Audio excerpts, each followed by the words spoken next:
Assalamualaikum warahmatullahi wabarakatuh.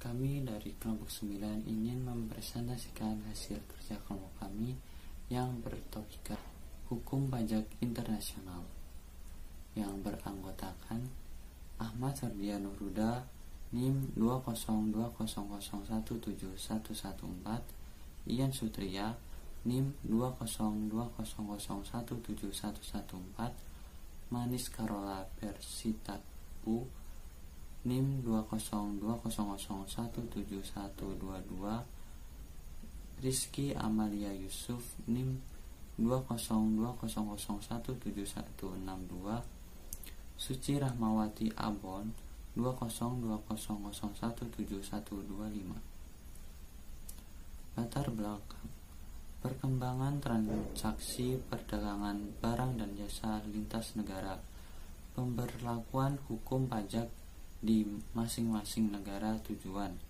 menghindari terjadinya pajak ganda atau perdagangan lintas negara.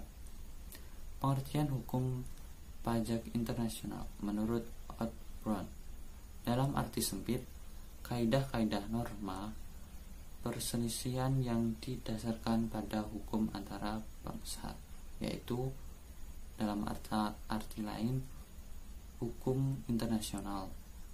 Dalam arti luas, kaidah-kaidah hukum antar bangsa ditambah peraturan nasional yang mempunyai objek hukum perselisihan, khususnya tentang perpajakan. Menurut pendapat Profesor Dr. P.J.A. Ardiani, 1. Hukum pajak internasional adalah keseluruhan peraturan yang mengatur tata tertib hukum dan mengatur soal penyedotan daya beli itu di masing-masing negara. 2. Merupakan pengertian yang lebih luas daripada pajak berganda, dan hukum pajak nasional itu termasuk hukum pajak internasional. 3. Hukum pajak internasional diatur dalam hukum nasional mengenai persoalan, yaitu 1. Pengenaan pajak terhadap orang-orang luar negeri. 2. Peraturan-peraturan nasional untuk pengendaraan pajak berganda. Dan 3. Trakat-trakat.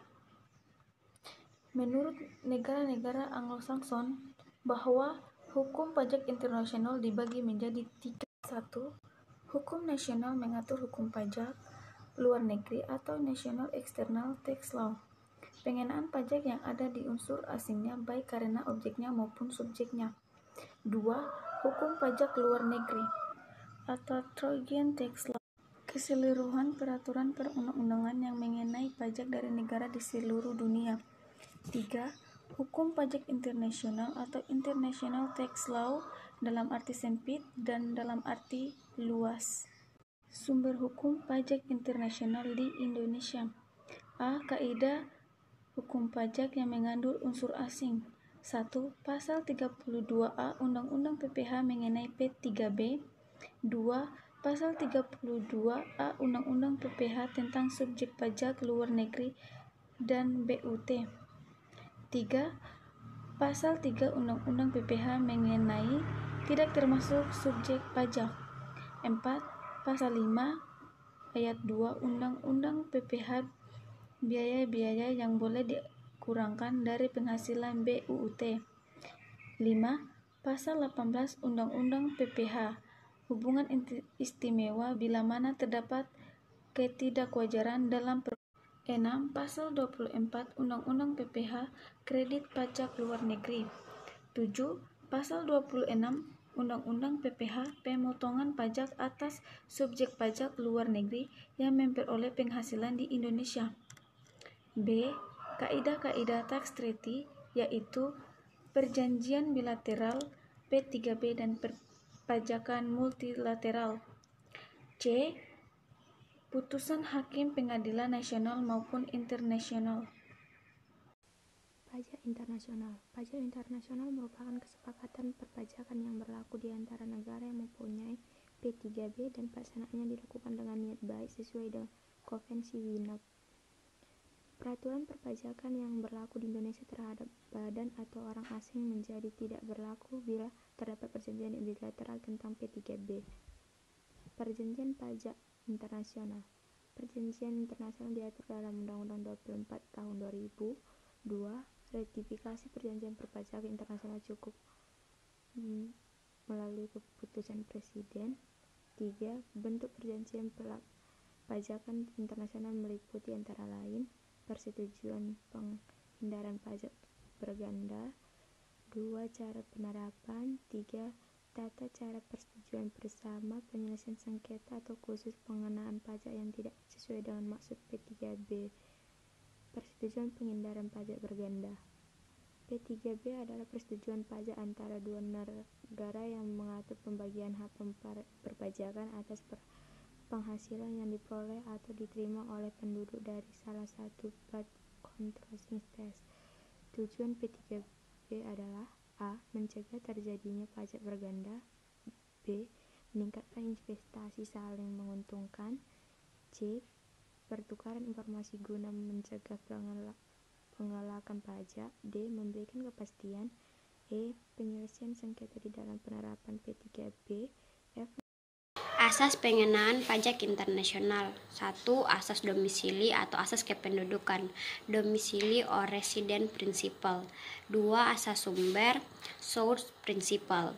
3. Asas nasionalitas atau kewarganegaraan, nationality or citizenship principle.